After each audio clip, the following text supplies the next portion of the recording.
Naglalaro na nga ngayon ang Los Angeles Lakers para sa regular season game at sa kasalukuyang standing nila ay 3 panalo pa lamang at 5 talo. Sa hinabahaba nga ng off-season mga idol, ito lamang ang makikita natin. Kaya naman talagang nakukulangan ang mga fans ng Lakers. Umasa sila na nasa top 3 man lamang sila sa Western Conference. Marami rin tanong ang inaabangan na mangyayari para sa Lakers. Magagaling at hindi rin naman basta-basta ang mga nakuha nila sa off-season. Karamihan nagsasabi mas lumakas pa daw sila ngayon. Pero ang resulta ay tila hindi yata maganda dahil 5 sunod-sunod na talo na sila sa kanilang mga road games. Kaya naman kahit si Darvin na may napapansin na ng mga fans ng Lakers. May mga nagsasabi na siya daw dapat ay palitan na. Pero ngayon, nariyan na sila at naglalaro na. Marami ang umaasang sila ay mananalo at magiging title contender ngayon. Pero sa ipinakikita nga nila mukhang marami pa silang dapat gawin. Imagine, hindi pa sila nananalo sa labas ng kanilang home court.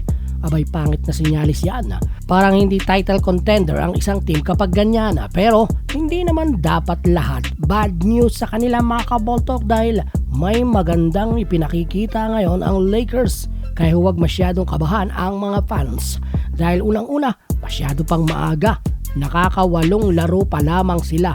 At may 74 games pang natitira. Ibig sabihin, napakahaba pa ng season at maaaring mabago ang sitwasyon.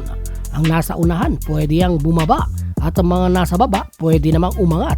Pangalawa mga kaboltok, maganda ang senyales na ipinakikita ni LeBron James sa ngayon. May 24 points per game siya kada laro, 8 rebound at 5 assist. Dahil sa ganda ng inilalaro niya, humahabol pa rin sa depensa. Nakaka-chase down block shot pa rin nga yan at hindi pa sila natatalo sa kanilang home court. Na senyales na kapag dumating na ang playoffs ay mas makikita natin natitindi pa at may ilalakas pa. Pero ngayon, hindi kailangang ipanalo nila ang lahat ng kanilang mga laban. Kailangan lamang nilang siguruhin na makapasok sila sa playoffs.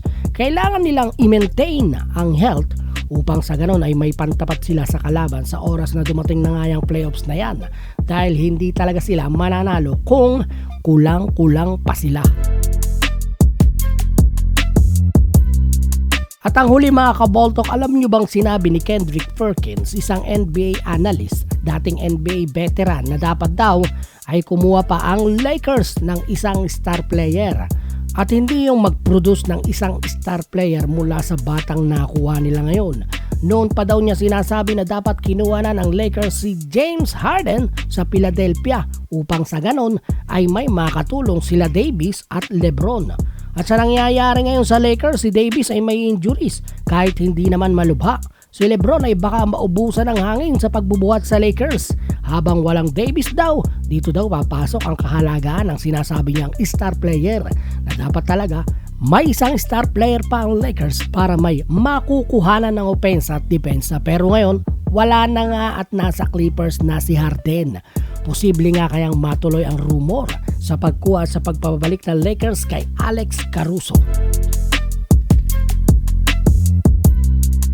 Yon mga idol, anong masasabi mo sa video natin for today? Mag-comment ka na lamang sa ibaba at huwag mo kalilimutang mag-subscribe kung bago ka pa lamang. Bisitahin mo din ang ating Facebook page. Basketball talk, ipapakita ang mga laro, mga tunay na pambato sa court.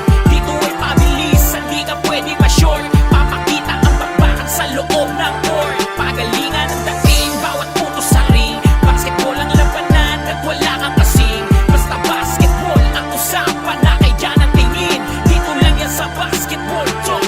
Basketball talk, puso sa puso, laban ang pagalingan dito. Pabilisan at diskarte yan